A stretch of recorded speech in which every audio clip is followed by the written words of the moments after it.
ओम नमः शिवाय। अगर आप हिंदू हैं तो आपको यह जानकारी होनी ही चाहिए। भगवान शिव आदि अनंत निराकार और निर्गुण है। संपूर्ण ब्रह्मांड में कोई भी ऐसा व्यक्ति नहीं जो शिव भगवान को नहीं जानता हो। हम शिवलिंग की पूजा तो करते हैं, लेकिन हम में से ज्यादातर लोग ये नहीं जानते कि शिवलिंग का अर्थ क्या है, क्यों शिवलिंग पूजनीय है, शिवलिंग का आकार ऐसा ही क्यों है और शिवलिंग से हमें क्या बोध मिलता है। आज इस वीडियो में हम इस रहस्य के बारे में जानेंगे। सबसे पहले हम शिवलिंग का अर्थ समझते हैं। शिव प्लस लिंग।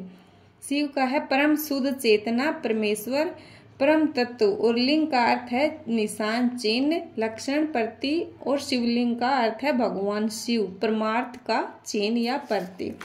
अब हमें यह भी पता होना चाहिए कि संस्कृत के जनन के लिए श्री समम शब्द प्रयोग होता है, लिंग शब्द का प्रयोग कभी भी नहीं होता। लिंग पुराण में बताया गया है कि सारे संसार की उत्पत्ति और लय जिसमें हो उसे लिंग कहते हैं। शिव पुराण में कहा गया है कि शिव और शक्ति का मोल ही शिवलिंग है। मेल। शिवलिंग का वास्तविक अर्थ है शिव पुरुष और शक्ति है प्रकृति को जानना। बहुत जरूरी है शिव आगम में शिव शक्ति।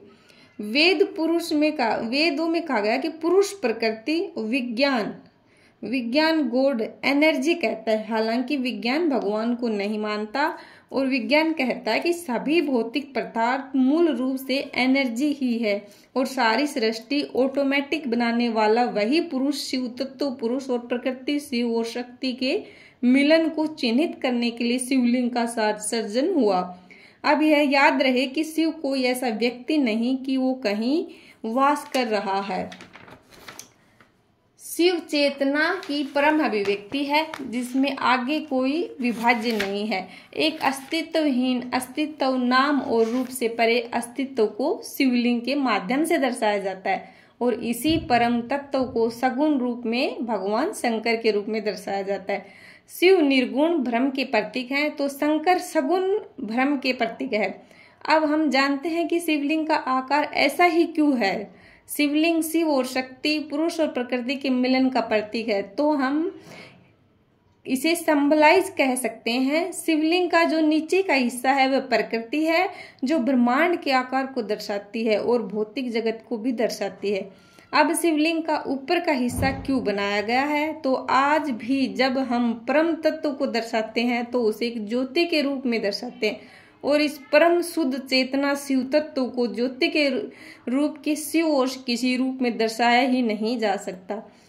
और जो भारत में 12 स्वयंभू शिवलिंग है उन्हें भी ज्योतिर्लिंग ही कहा जाता है और श्वेत ज्योति रूप होने के कारण ही भगवान शिव को कर्पूगोरम कहा गया है। कपूर के जैसे गोरे वर्ण के रूप में कहा जाता है। और जब शिव और शक्ति के इन प्रतीक को एक रूप करके उन्हें पत्थर पर उरेका गया और जो प्रतीक हमारे सामने आया वह है शिवलिंग।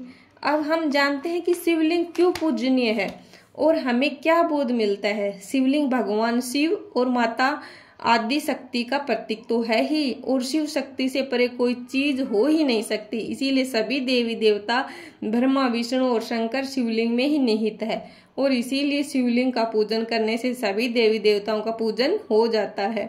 शिवलिंग से हमें बोध मिलता है कि जिस तरह पुरुष यानी कि शिव इस प्रकृति के माध्यम में रहते हुए भी प्रकृति में लिप्त नहीं हो जाते, उसी तरह हम इसे प्रकृति में रहते हुए शिव की तरह ही प्रकृति रूपी शरीर को मायाजाल में लिप्त नहीं होना चाहिए। हमें जीव से शिव बनने की कोशिश करनी चाहिए और हमारी चेतना के स्तर को ऊपर उठाना चाहिए। भगवान शिव सनातन है, सृष्टि के मूल कारण है, आदि अनादि है। सृष्टि रहेगी तो भी शिव होंगे और सृष्टि नहीं रहेगी तो भी शिव होंगे।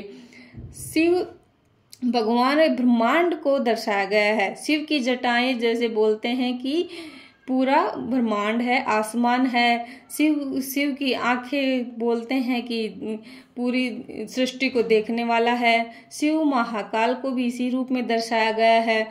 शिव इस सृष्टि के रचयिता इस रूप में दर्शाते हैं कि जो ब्रह्मांड है उसमें ओम की ध्वनि लगातार गूंजती रहती है और उसको शिव नाम दिया गया है।